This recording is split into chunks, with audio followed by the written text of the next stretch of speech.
Bien, volvemos a Mundos Paralelos. Como advertí antes de la pausa, nos acompaña ya de manera repetitiva Marlene Zapata, abogada penalista del estudio Gálvez Monteagudo, que ya debería por la costumbre saber de memoria el estudio.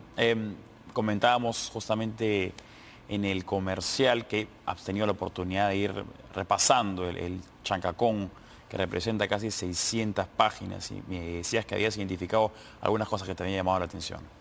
Sí, ¿cómo estás? Buenas noches, Pancho. En verdad, estamos hablando de casi 600 hojas, pero hay ciertos hechos, materia de investigación, que llaman la atención por las declaraciones del presunto colaborador eficaz. Uno de ellos, más que este tema de la contratación para computadoras, es el tema del data center para Ministerio Público, que estamos hablando de una contratación que tiene que ver con un organismo internacional que era el BID, por cerca de 140 millones de soles. Y presuntamente lo que se refiere acá es que se busca que este señor Enciso, que también ha sido detenido, ganara esta presunta contratación, y con ello se habría dado a la ex fiscal 1 millón de soles, que ella habría aceptado ese monto. Entonces, de este punto no se está conversando. Sin embargo, cuando hablamos de los elementos de convicción al respecto, presuntamente son WhatsApp o conversaciones a través de WhatsApp o ese nuevo sistema Signal, sí, entre Villanueva y este señor Enciso.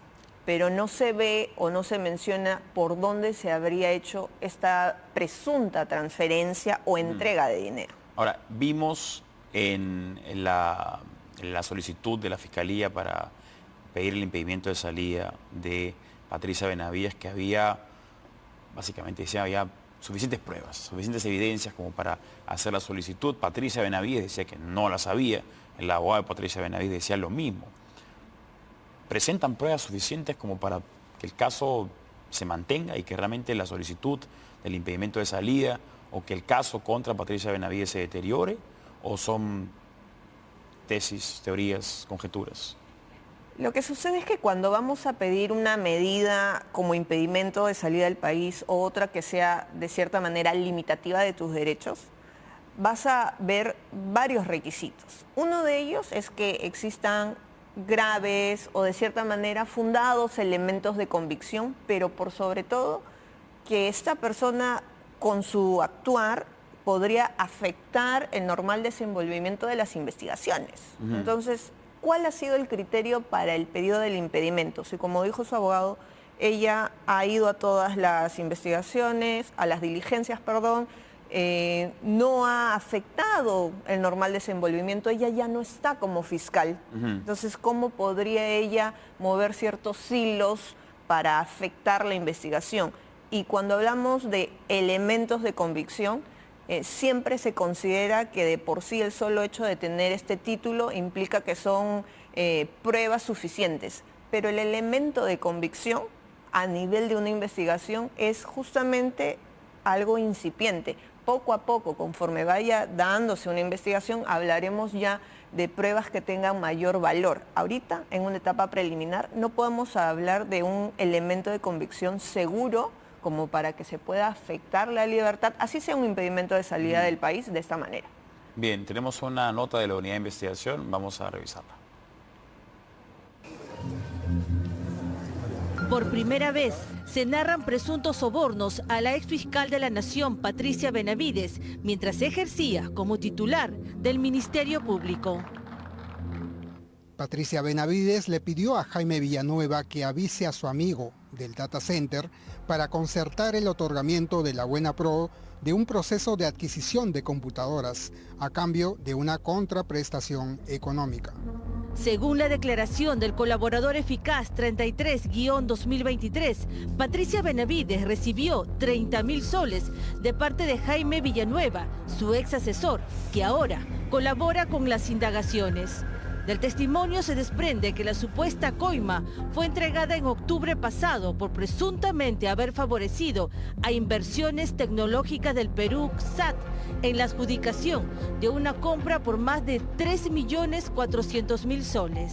Jaime Villanueva le hace entrega de los 30.000 soles, cumpliendo con lo acordado entre Giancarlo Valer Enciso, Miguel Ángel Girao, Jorge Luis Palomino Quesada y él, un día antes en el bar Magna House, ubicado en Surco, mencionándole que ello correspondía como contraprestación por su participación para direccionar la contratación de las computadoras. Luego de recibir el monto, Patricia Benavides, según el documento fiscal, le comentó a su ex asesor que parte de ese dinero lo iba a utilizar en solventar los gastos médicos de su hijo, quien había sido intervenido quirúrgicamente en una clínica de Surco.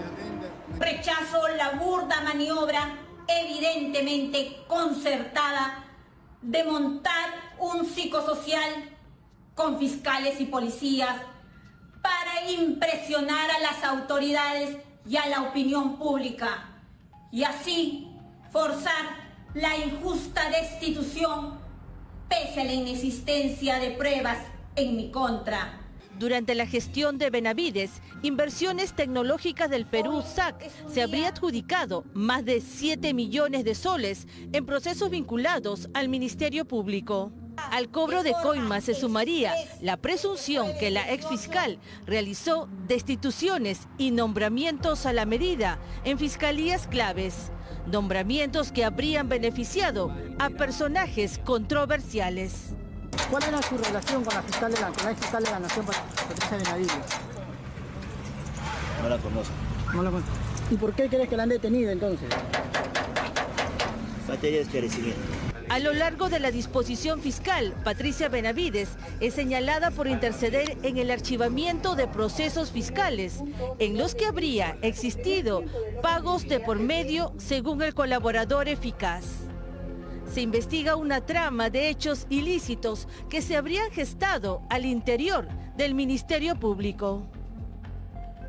Bien, desarrollamos un poco más lo que ha sucedido, ¿no? Igual es tal vez muy pronto en la mañana, porque son 600 páginas, entonces vamos a esperar hasta que Marlene termine de leer las páginas para que vuelva acá al programa y nos explique de paporreta cuáles son todos los pormenores. Tú hablabas de elementos de convicción que tienen que ser suficientemente fehacientes como para que poder sostener el caso, o son elementos de suspicacia, porque por la manera en la que lo elaboraste, simplemente si es que algo llama la atención, ya se considera elemento de convicción, ¿o no?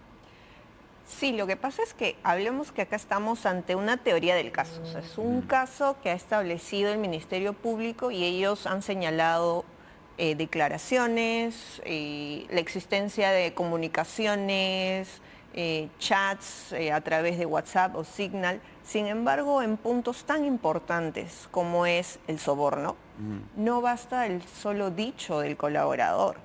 Necesitamos a su vez, si por ejemplo en otro de los puntos sí se establecía que se demostró que ciertos montos dinerarios sí habrían ingresado a las cuentas de uno de los asesores.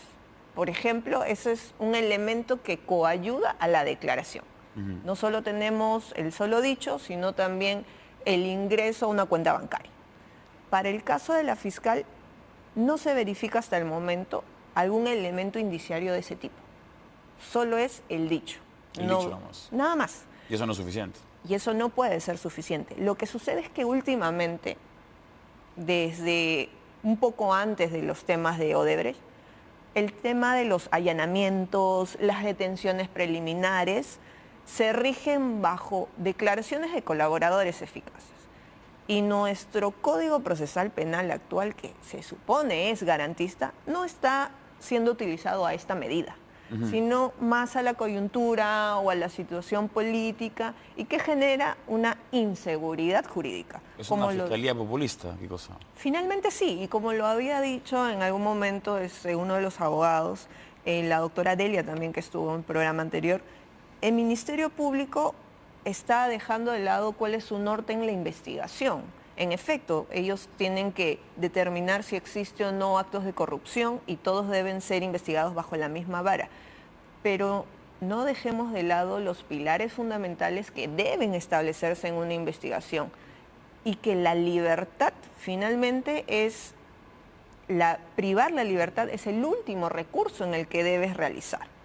Y en este caso hablamos que ha habido 21 investigados y de los cuales, de todos de los que se pidió la detención, solo han dado cerca de 9 o 7. Entonces, ¿cuál ha sido la diferencia para que en algunos casos sí se haya decidido la detención Y otros solamente y otros no? Cuando todos forman parte, presuntamente, de un mismo hecho, de una misma circunstancia o un grupo criminal. Sí. ¿Cuál ha sido la diferencia? Porque en el documento no lo han establecido. Bueno, esa es una pregunta entonces que dejamos para que la Fiscalía responda o para que la audiencia pueda responder a través de las redes sociales.